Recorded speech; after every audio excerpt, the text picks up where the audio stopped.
একদা রাতের খানাপিনা শেষ করে শাহী মহলে ফেরাউন ঘুমিয়ে পড়েছে। চারদিকে নীরব নিস্তব্ধ, গভীর রাতের অন্ধকারে ছেয়ে গেছে চারদিক। হযরত আসিয়া রাদিয়াল্লাহু তাআলা আনহা এই সুবর্ণ সুযোগে অতি সাবধানে চলে গেলেন মহান আল্লাহ পাক রব্বুল আলামিনের দরবারে ইবাদত করার জন্য। অনেকক্ষণ যাবত তিনি একাগ্র চিত্রে মহান আল্লাহ রব্বুল আলামিনের ইবাদত করলেন। অতঃপর দুই হাত তুলে মহান প্রভুর দরবারে দোয়া করলেন, হে দয়ালুদের শ্রেষ্ঠ দয়ালু, হে রহমানুর রহিম, ভূমণ্ডল ও নবমণ্ডলের সবকিছু তোমার ইচ্ছায় পরিচালিত হচ্ছে। তোমার একচ্ছত্র অধিপত্যের অধিকারের মধ্যে কারো কোনো কৃতত্ব নেই। হে দয়ালু রহমানুর রহিম, আমার প্রাণের স্বামীকে তুমি হেদায়েত দাও। তিনি অবুজের মতো নিজেকে আল্লাহ বলে দাবি করেছেন আর অহংকারের সাথে তার অবাধ্যদের উপর অত্যাচার চালিয়ে যাচ্ছেন। হে রহমানুর রহিম, হে মাবুদ, তুমি তার দিলকে সাফ করে দিও, তার মধ্যে বুঝ পয়দা করে দিও। এবং আসিয়া রাদিয়াল্লাহু তাআলা আনহু আরো বলেন, হে রহমানুর রহিম, তার ভুলকে ভেঙে দাও। হে আল্লাহ পাক রব্বুল আলামিন, আমার স্বামী নির্বোধ ও বোকা, তুমি তাকে এমন জ্ঞান দান করো যেন সেই জ্ঞানের বদৌলতে সে তার ভুল ত্রুটিগুলো উপলব্ধি করতে পারে। আমরা তোমারই সৃষ্টি, তুমি আমাদেরকে ক্ষমা করো, আমাদের সকলকে তোমার প্রদর্শিত পথে চলার তৌফিক দান করো। হে দয়াময় মেহেরবানি করে আমার এই গভীর রাতের ফরিয়াদ তুমি কবুল করো। এভাবে হযরত আসিয়া রাদিয়াল্লাহু তাআলা আনহা গুনগুন করে নিজের জন্য, নিজের স্বামীর জন্য এবং দুনিয়ার সকল মানুষের কল্যাণের জন্য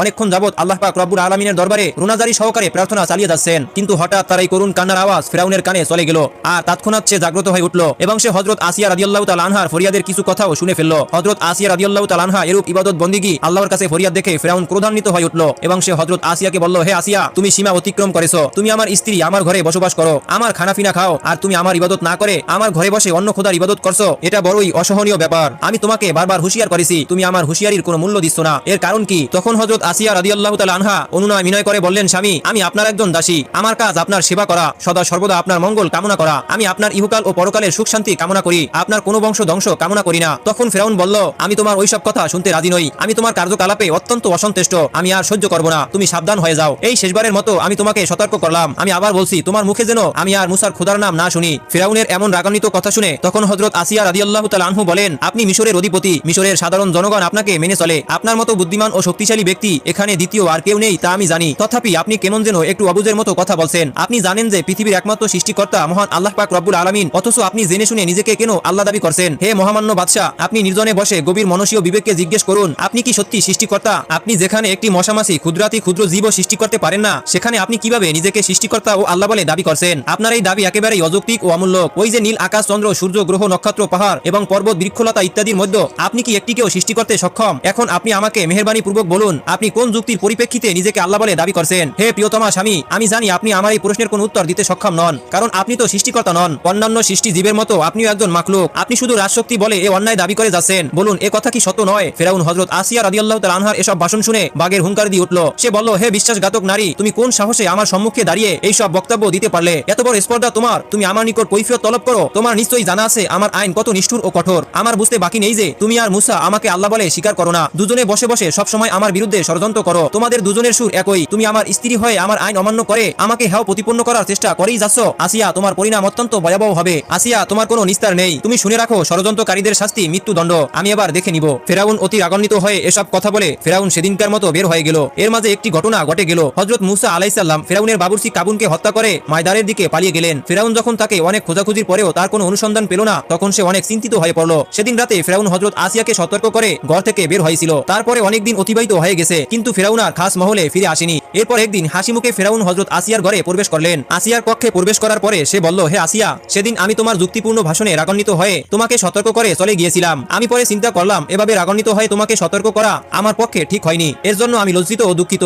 তখন হযরত আসিয়া রাদিয়াল্লাহু তাআলা আনহু বললেন, হে প্রাণের স্বামী, এতে লজ্জা পাওয়ার বা দুঃখিত হবার কিছুই নেই। আপনি আমার স্বামী, আমার উপর তিরস্কার করার অধিকার আপনার রয়েছে, কিন্তু আমার আত্মবিশ্বাস ও আদর্শকে কোনো প্রকার হুঙ্কারে কেউই বিন্দুমাত্র ঢলাতে পারবে না। আমি মৃত্যুর পরোয়া করি না। আমার সহায় আল্লাহ পাক রব্বুল আলামিন। তখন ফিরাউন জিজ্ঞাসা করলেন, আচ্ছা বেগম, তোমার নিকট একটি বিষয় আমি জানতে চাই। তুমি সত্যি করে বলো তো, মুসা এখন কোথায় আছে? হযরত আসিয়া রাদিয়াল্লাহু তাআলা আনহু বললেন, কই, আমি তো জানি না। কেন, মুসা কি কোনো বিপদ হয়েছে? ফিরাউন বলল, না না, আমার ধারা বা আমার সৈন্যের ধারা তার কোনো বিপদ হয়নি। তবে মুসা এখন নিখোঁজ, তাকে দেশের কোথাও খুঁজে পাওয়া যাচ্ছে না। তখন আসিয়া বললেন, দেখুন, মুসা এখন পূর্ণ বয়স্ক ও যুবক, তার যথেষ্ট জ্ঞান ও বুদ্ধি হয়েছে। কোন কাজ ভালো আর কোন কাজ মন্দ তা সে ভালোভাবেই জানে। সে জানে আমাকে বলে যাওয়ার মানে আপনাকে বলে যাওয়া। ফিরাউন বলল, আমাকে বললে কি আমি তাকে হত্যা করতাম? হযরত আসিয়া বলল, দেখুন, হত্যা করতেন কিনা তা আপনি ভালো জানেন। ফিরাউন বলল, আসিয়া, আমার বড় দুঃখ যে তুমি আমার প্রথম জীবনের স্ত্রী। আজ আমরা দীর্ঘদিন যাবৎ স্বামী স্ত্রী হিসাবে বসবাস করে আসছি, কিন্তু আমার দুঃখ এখানেই মিশরের সকলে আমাকে ফেরাউন ও আল্লাহ বলে স্বীকার করে, কিন্তু তুমি আমাকে এখনো আল্লাহ বলে স্বীকার করলে না। তখন ফেরাউন বলে, আমি ফেরাউন, আমাকে সকল অন্যায় অত্যাচারের বিচার করতে হয়। মুসা আমাদের পোষ্যপুত্র, সকলে জানে সে আমাদের ছেলে। এখন দেখো সে কয়েকদিন আগে আমার বাবুর্চি কাবুনকে হত্যা করে পালিয়ে গিয়েছে।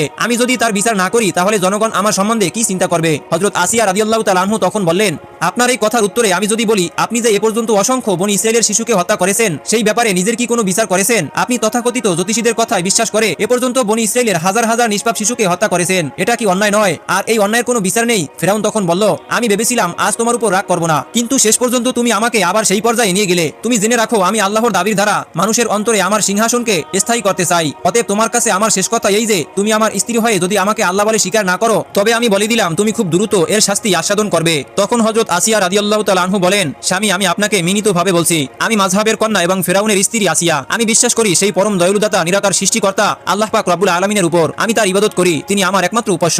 অতএব আপনিও সেই মহান প্রভু আল্লাহ পাক রব্বুল আলামিনের উপর ঈমান আনুন, আর আপনার প্রতি তো আমি কোনোদিন ঈমান আনবো না। হযরত আসিয়া রাদিয়াল্লাহু তাআলা আনহার এইরূপ কথা শুনে ফেরাউন আজকেও রাগান্বিত হয়ে খাস মহল থেকে বেরিয়ে গেল।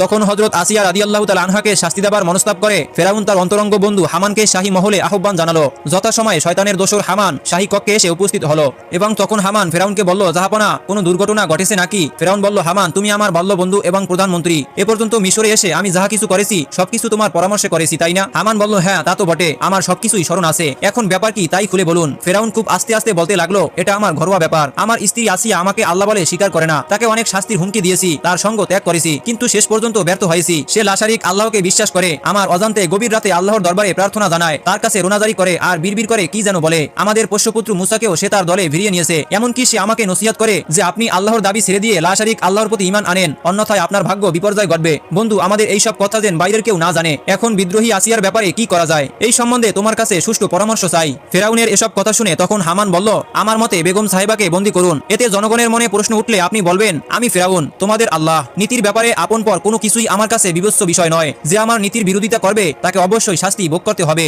তখন হামানের এসব কথা শুনে ফেরাউন বলল, তোমার কথাই ঠিক, এতে দুটি সফল পাওয়া যাবে।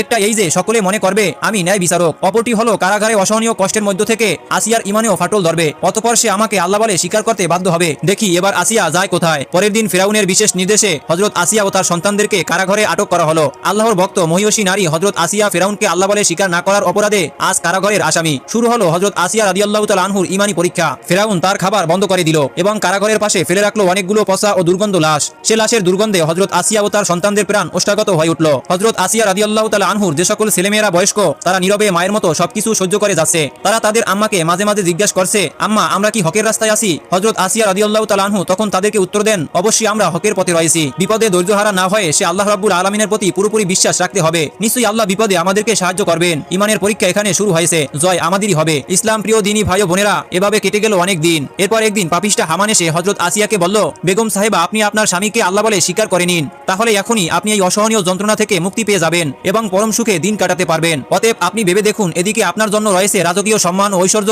আর অন্যদিকে রয়েছে কষ্ট, ক্লেশ ও বেইজ্জতি। এখন আপনি বলুন, আপনি কোনটি গ্রহণ করবেন? কারাগার বন্দী হযরত আসিয়া রাদিয়াল্লাহু তাআলা আনহা বললেন, দেখুন, আপনি আমার স্বামীর বাল্য বন্ধু ও প্রধানমন্ত্রী। আপনি আমার স্বামীর সকল কাজে ওতপ্রোতভাবে জড়িত আছেন, তা আমি ভালো করেই জানি। কিন্তু আপনি ও আমার স্বামী আজ যে পথে পা বাড়িয়েছেন, সেই পথ বড় বিপদ সংকুল। আমি তা পরিষ্কার চোখে দেখতে পাচ্ছি। আপনাদের যদি সেই চোখ থাকতো তাহলে আপনারাও দেখতে পেতেন। আজ আপনারা আমাকে কিসের ভয় দেখাচ্ছেন? নৃশংস মৃত্যুর। আমি জানি একদিন আমাকে মরতে হবে। মৃত্যুর পরে আপনারা আমার কিছুই করতে পারবেন না। তখন আমি থাকবো আমার মাওলার দরবারে। হামান হযরত আসিয়া রাদিয়াল্লাহু তাআলা আনহার কাছে এসেছিল তাকে ভয় ও লোভ প্রদর্শন করে সমতে আনয়ন করার জন্য, কিন্তু তার সব আশা ব্যর্থতায় পর্যবসিত হলো। অতঃপর হামান মলিন মুখে কারাগার ত্যাগ করলেন। কারাগারে অবস্থিত বন্দী জীবনে হযরত আসিয়ার তাওহীদের জোশে একটুও বাটা পড়েনি। ঈমানী শক্তি ক্রমশ বৃদ্ধি পেয়ে চলেছে। নির্যাতন শেষ প্রান্তে এসে পৌঁছেছে। হযরত আসিয়া সবকিছু নীরবে সহ্য করে চলেছেন। একদিন ফিরাউনের মনে স্ত্রী আসিয়ার দুর্ব্যবহার ও সুমিষ্ট কথা জেগে উঠল। তখন সে ভাবতে লাগলো, আমি যেই পথে পা বাড়িয়েছি সে পথ থেকে আর কখনোই ফেরা সম্ভব নয়। আসিয়া যদি অন্তত আমাকে মৌখিকভাবে আল্লাহ বলে স্বীকার করে নিত, তাহলেও আমি তাকে মুক্তি দিয়ে দিতাম। আসিয়া হয়তো এখন তার ভুল বুঝতে পেরেছে। এই ভেবে ফেরাউন একদিন তার বন্ধু হামানকে নিয়ে কারাগারের অভিমুখে রওনা করলো। কারাগারে এসে হামান হযরত আসিয়াকে লক্ষ্য করে বলল, বেগম সাহেবা, আপনার স্বামী ফেরাউন আপনাকে ভালোবাসেন, কিন্তু আপনি আপনার স্বামীর মহামান্য ফেরাউনের আদর্শ ও নীতিকে কোনোভাবেই গ্রহণ করছেন না। সে ব্যাপারে আপনাকে বহুবার নানাবিধ যুক্তির মাধ্যমে আপনার দৃষ্টি আকর্ষণ করা হয়েছে। শেষ পর্যন্ত আপনার স্বামী ক্ষিপ্ত হয়ে ন্যায় নীতি রক্ষার খাতিরে আপনাকে ও আপনার ছেলে মেয়েদেরকে কারাগারে নিক্ষেপ করেছেন। তথাপিও আপনার স্বামী আপনার কথা এখনো বলতে পারেনি। আপনি বিহনে তার আহার নিদ্রা সুখ শান্তি সব যেন বিদায় নিয়েছে। অতএব আপনার স্বামী এখানে এসেছেন, তিনি আপনার সাথে কিছু কথা বলতে চায়। অতঃপর হযরত আসিয়া রাদিয়াল্লাহু তাআলা আনহু ফেরাউনকে লক্ষ্য করে বললেন, হে আমার স্বামী, আমার কুশল বার্তা। যে স্বামী ক্ষমতার গর্বে গর্বিত হয়ে আল্লাহর আসনে বসতে চান, স্বার্থসিদ্ধির জন্য যে স্বামী আপন স্ত্রী ও সন্তানদেরকে কারাগারে অসহনীয় কষ্টের মধ্যে নিক্ষেপ করে, সেই পরিত্যক্ত স্ত্রী ও ছেলেদের খোঁজখবর নিতে এসেছে, এটা কি অভিনয় না প্রহসন? তার এই অধিকার নেই, তবু আমি খুশি যে সে দয়া করে আমাদের খোঁজখবর নিতে এসেছে। অতঃপর ফেরাউন হযরত আসিয়াকে বলল, আসিয়া, তুমি আমার প্রথম জীবনের স্ত্রী, তোমাকে নিয়ে শুরু হয়েছে আমার সংসার। আমি তোমাকে কত ভালোবাসি তা তুমি অবশ্যই জানো। এত সত্ত্বেও তোমাকে কেন কারাগারে প্রেরণ করেছি তাও তুমি জানো। তাছাড়া আমার সামনে বিকল্প কোনো পথ ছিল না। আমি তোমাকে শেষবারের মতো বলছি, তুমি আমাকে অন্তত মৌখিকভাবে আল্লাহ বলে স্বীকার করো, তাহলে আমি তোমাকে এখনই মুক্তিদান করব। ফেরাউনের এসব কথা শুনে হযরত আসিয়া রাদিয়াল্লাহু তাআলা আনহার ঈমানী জোশে ধাক্কা মেরে উঠল। তিনি নির্বিচিত্তে বললেন, দেখুন, আপনি ফেরাউন হতে পারেন, কিন্তু আল্লাহ হতে পারেন না। আপনি অন্যান্য মানুষের মতো একজন সৃষ্টিজীব। আপনার পিতামাতা আছে, আপনার আহার নিদ্রা আছে। আপনাকে দেশের কিছু অজ্ঞ মূর্খ লোক আল্লাহ বলতে পারে, কিন্তু আমি আল্লাহ বলে স্বীকার করতে পারি না, মরে গেলেও না। দেখুন, আমি আবার বলছি, এসব মিথ্যা দাবি ছেড়ে দিয়ে একবার বলুন লা ইলাহা ইল্লাল্লাহ, আমি খুশি হয়ে যাব। আর তা যদি না বলেন তাহলে মনে রাখবেন আপনার জন্য পরকালে কঠোর শাস্তি অপেক্ষমান। হযরত আসিয়ার এসব কথা শুনে ফেরাউন ক্রোধান্বিত হয়ে বলল, হামান, এ আমাদের কথা রাখবে না। এটাই আমাদের শেষ প্রচেষ্টা ছিল। তুমি ঘোষণা করে দাও, আগামীকাল প্রকাশ্যে স্থানে এই বিশ্বাসঘাতক নারীর শাস্তি প্রদান করা হবে, আর সেই শাস্তি হবে কঠিন। তখন ফেরাউন বলল, মিশরবাসী দেখবে ফেরাউনকে আল্লাহ বলে স্বীকার না করার পরিমাণ কতটা ভয়ঙ্কর। ফেরাউনের ঘোষণা শুনে হযরত আসিয়া রাদিয়াল্লাহু তাআলা আনহা বুঝতে পারলেন আগামীকাল তার জীবনের প্রদীপ নিভে যাবে। তাই তিনি সেজন্য প্রস্তুত হতে লাগলেন। রাত পোহালো, ফজর হলো। আজ বিচারের দিন। আজ প্রকাশ্য ময়দানে ফেরাউনের মহামান্য বেগম তাওহীদে বিশ্বাসী হযরত আসিয়া রাদিয়াল্লাহু তাআলা আনহার ও তার সন্তানদের ভয়াবহ বিচারের দিন। বিচার দেখার জন্য শহরে আবাল বৃদ্ধ বনিতা সকলে এসে উপস্থিত হয়েছে। বন্দিনী বেশে হযরত আসিয়া ও তার সন্তানদেরকে ময়দানে হাজির করা হলো। যথাসময়ে ফেরাউন ও তার সভাসদ বর্গ উপস্থিত হলো। ভাব গম্ভীর পরিবেশ, চারদিকে নীরবতায় ছেয়ে গেছে। সকলে উৎসুক হয়ে তাকিয়ে আছে ফেরাউনের দিকে, সে কি নির্দেশ দেয়। শেষবারের মতো বন্দিনী হযরত আসিয়া রাদিয়াল্লাহু তাআলা আনহার কাছে গিয়ে ফেরাউন বলল, আসিয়া, এখনো সময় আছে, শেষবারের মতো বলছি, আমাকে আল্লাহ বলে স্বীকার করবে কিনা? হযরত আসিয়া বললেন, আমি সর্বশক্তিমান মহান সৃষ্টিকর্তা আল্লাহর অস্তিত্বে বিশ্বাস করি, আর আপনাকেও শেষবারের মতো বলছি, আপনিও আমার আল্লাহকে স্বীকার করে নিন। ফেরাউন বলল, আসিয়া, তুমি কার সম্মুখে দাঁড়িয়ে কথা বলছো? তুমি কি জানো আমি কে? হযরত আসিয়া রাদিয়াল্লাহু তাআলা আনহু তখন বললেন, আমিও আপনি লা শারীক আল্লাহর দাস। ফেরাউন বলল, তুমি এখনো আমাকে আল্লাহ বলে স্বীকার করো, তাহলে আমি তোমাকে মুক্তি দিয়ে দিব, অন্যথায় তোমার মৃত্যু অনিবার্য। হযরত আসিয়া রাদিয়াল্লাহু তাআলা আনহু বললেন, আমি আপনার কাছে প্রাণ ভিক্ষা চাই না, আমি আমার মাওলার দরবারে যাওয়ার জন্য উৎসুক হয়ে আছি। হযরত আসিয়া রাদিয়াল্লাহু তাআলা আনহুর এসব কথা শুনে ফেরাউন অত্যন্ত ক্রোধান্বিত হয়ে জল্লাদকে হুকুম দিল, জল্লাদ, এই অবাধ্য নারীকে নৃশংসভাবে হত্যা করার ব্যবস্থা করো। একে হত্যা করে আমি শিয়াল কুকুর দ্বারা খাওয়াবো। অতঃপর হযরত আসিয়া রাদিয়াল্লাহু তাআলা আনহা আল্লাহ পাক রব্বুল আলামিনকে স্মরণ করে আল্লাহ পাক রব্বুল আলামিনের কাছে দোয়া করলেন, হে আল্লাহ পাক রব্বুল আলামিন, আপনি আমাকে ক্ষমা করুন। এরপরে ফেরাউন বলল, তোমরা কড়াইয়ের মধ্যে তেল গরম করো। সাথে সাথে ফেরাউনের নির্দেশ পালন করা হলো। কড়াইয়ের মধ্যে তেল গরম করতে শুরু করা হলো। টকবক করে ফুটছে উত্তপ্ত গরম তেল। তেল দেখে হযরত আসিয়া রাদিয়াল্লাহু তাআলা আনহার সন্তানেরা বলল, আম্মা গো, আমাদেরকে কি গরম তেলের মধ্যে ফেলে মারা হবে? তার জন্যই কি তেল গরম করা হচ্ছে? হযরত আসিয়া রাদিয়াল্লাহু তাআলা আনহা উত্তর দিলেন, ভয় কি বাবা, আমরা তো আল্লাহ রাব্বুল আলামিনের প্রতি বিশ্বাস করেছি, আমরা তার কাছে চলে যাব। ওই দেখো বাবা, ফেরেশতারা বেহেশতের বাগিচায় আমাদেরকে হাতছানি দিয়ে ডাকছে। অতঃপর ফেরাউন হযরত আসিয়াকে লক্ষ্য করে বলল, এখনো যদি আমাকে আল্লাহ বলে স্বীকার না করো, তাহলে ওই ফুটন্ত তেলের মধ্যে তোমার সকল ছেলেমেয়েদেরকে নিক্ষেপ করব। হযরত আসিয়া বললেন, হে ফেরাউন, মৃত্যুকে ভয় করি না, আমরা আমাদের মাওলার দরবারে যেতে চাই। এই কথা শুনে ফেরাউন অত্যন্ত রাগান্বিত হয়ে সে জল্লাদকে বলল, জল্লাদ, এই হতভাগিনীর সন্তানদেরকে তার সম্মুখে তেলের মধ্যে নিক্ষেপ করো। নির্দেশ অনুসারে এক এক করে হযরত আসিয়া রাদিয়াল্লাহু তাআলা আনহার 6টি সন্তানকে তেলের মধ্যে নিক্ষেপ করা হলো। বাকি রইল শুধু একটি মাসুম বাচ্চা। অবুঝ শিশুটি তার মাকে জড়িয়ে ধরল। জল্লাদ অনেক চেষ্টা করেও হযরত আসিয়া রাদিয়াল্লাহু তাআলা আনহার কাছ থেকে তাকে ছাড়িয়ে নিতে পারল না। এই দৃশ্য দেখে ফেরাউন শিশুটির কাছে আসলো। নিষ্পাপ শিশুটি মনে করেছিল ফেরাউনের কাছে গেলে হয়তো জল্লাদ তাকে ধরতে পারবে না, তাই ছেলেটি ফেরাউনের কাছে ঝাঁপিয়ে পড়ল। কিন্তু নরপিশাচ ফেরাউনের মনে দয়া হলো না। সে নিজের হাতে সেই বাচ্চাটিকে উত্তপ্ত গরম তেলের মধ্যে নিক্ষেপ করলো। অতঃপর ফেরাউন বলল, আসিয়া, এবার তোমার পালা। তোমাকে আবার বলছি, তুমি একবার আমাকে আল্লাহ বলে স্বীকার করে নাও। হযরত আসিয়া বললেন, কোনোদিন তোমাকে আমি আল্লাহ বলে স্বীকার করব না। কোনো বুদ্ধিমান লোক তোমার এই পশুর মতো কাজ দেখে তোমাকে আল্লাহ বলে স্বীকার করবে না। তুমি নরদম, তুমি রক্তপিশাচ হয় না, তুমি যখন যা ইচ্ছা তাই করতে পারো। আমার আর দুনিয়াতে বেঁচে থাকার কোনো খায়েশ নেই। আমি তো আমার মাওলার দরবারে যাওয়ার জন্য উদ্গ্রীব হয়ে আছি। অতঃপর ফেরাউনের মনে ভয় দেখা দিল। সে মনে মনে ভাবতে লাগলো, এই নারীকে বেশিক্ষণ বাঁচিয়ে রাখলে এর তেজদীপ্ত ঈমানের কথায় জনগণের মধ্যে ভ্রান্তির সৃষ্টি হবে। অতঃপর সে জল্লাদকে লক্ষ্য করে বলল,